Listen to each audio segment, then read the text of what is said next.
هەندێک لە چاودێرانی سیاسی باسی دەکەن ئەمەی کە ئێستا دەگوزارێت لە عێراق پێدەچێت دەستی ئەمریکا و ئیسرائیل لە پشتەوە بێتاوەکوت ئەو هەژمونەی ئێران هێتی لە عێراقدا نەیهێڵێت و پاشەکشە بە ئێران بکات لە خاشی عێراقدا پێتان وانییە کە دەستێک هەبێت یاخود کاریگەریی دەرەکی هەبێت بۆی کە خۆپیشاندەران هەمدا بۆی کە بینیمان لە ماوەی ڕابردوودا هێرش دەکرێتە سەر نوێنەرایەتەکانی ئێران لە عێراق و دەسووتێنرێت. من حەزم دەکرد بەڕاستی بە دڵ و ئیمان بڕوان بە تئۆری و بە نەزەریەی موئامرە لە سیاسەتدا نەمێنێت، بەڵام حقیقەت ئەوەیە کە ڕووداوەکانی ئەم 12 ساڵەی ئاخر و پێشتریش حقیقەت دیسانەکانە مرۆڤی کورد و مرۆڤی جیهانی بە تایبەت خستەوە سەر ئەو باوەڕە کە سیاست بەبێ موئامرە، یعنی بەشێکە سیاست بەشێکە لە موئامرە بەشێکە لە سیاست، و ئەمە دووبارە ئەو تئۆری و نەزەریەمان بۆ زیندوو دەکاتەوە کە بەڵێ هەمووی ئەوانە حتا ڕووخانی شا هاتنە سەرکاری کۆماری ئیسلامی، حەماس، لوبنان، حوسیەکان، سەعودیە،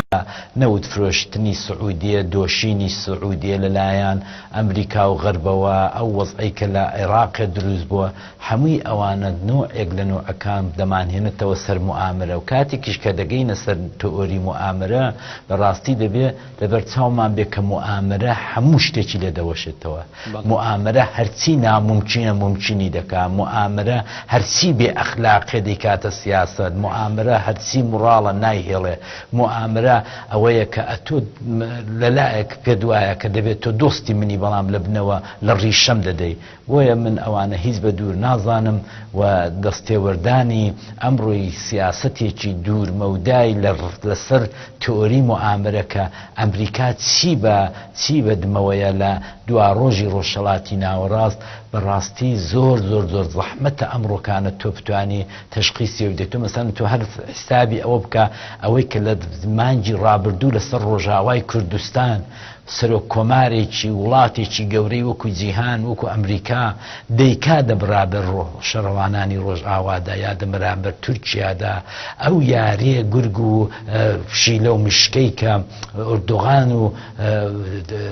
ترامپ دەیکەن بەیەکەوە، ئەو شەڕە تویتە بێ مەعنا منداڵانەیە کە ئەوان دەیکەن، یعنی بجیا لەوەی کە ئێمە بگەڕێنەوە سەر تۆری موئامرە و تۆتەئە دەبێت چی دیکەیت لێ دەشین بێت. حقیقەت ئەوەیە کە ئێستاش کە ئێستاە زۆربەی نوخبە و ڕۆشنبیر و سیاسەتمەداری جیهان نەتەنیا کورد، ئێمەی کورد فەقیر و هەژارین دەبارەی تئۆری و سیاسەت و لۆبی و زانستی ئیستخباراتی دەناو سیاسەتدا، بەڵام تۆ تەنانەت سیاسەتمەدارە گەورەکانی ئەمریکا و غەربیشی ئوروپایەژی ئالمان و فەڕەنسە و بریتانیاش لێ حاڵی نین کە ئەمە چی بەدمەوەیە، ینی ئەم سیاسەتەی کە ئەو ڕۆکانە دەڕۆیە دەرێ لە ڕۆژاوە بەو لایدا دێەوە ژوورە ئەو ڕۆژ شەڕەوان دەکەی بە قارەمان، ئەو ڕۆکانە دەسپێنێ لی دەدەی، یعنی ئەمانە یا مەسەلەن لە ناکاو مەسەلەن تو ئەو هەموو ڕسپێکت و ئەو هەموو حورمەتە بۆ کەسێکی وەکو مەسەلەن فەرماندەیەکی عەسکەری لە ڕۆژئاوا بۆ شەڕەوانەکان دادەنێ، بەڵام لەولاتر تۆ دەسی لێ دەدەی، لەولاتر ئۆردۆغان تەشویق دەکەی، ئەولاتر ڕێگا بە ئۆردۆغان دەدەی کە بێتە ناو خاچی وڵاتێکی دیکە بە ناوی سووریەوە داگیری بکا 30 کیلومتر بێتە ژوورێ. بۆیە حقیقەت ئەوەیە کە لە مزاراتەکانی بەغدادشدا بەڵێ ڕێگای دەستی موئامرە زۆر ئاوەڵەیە.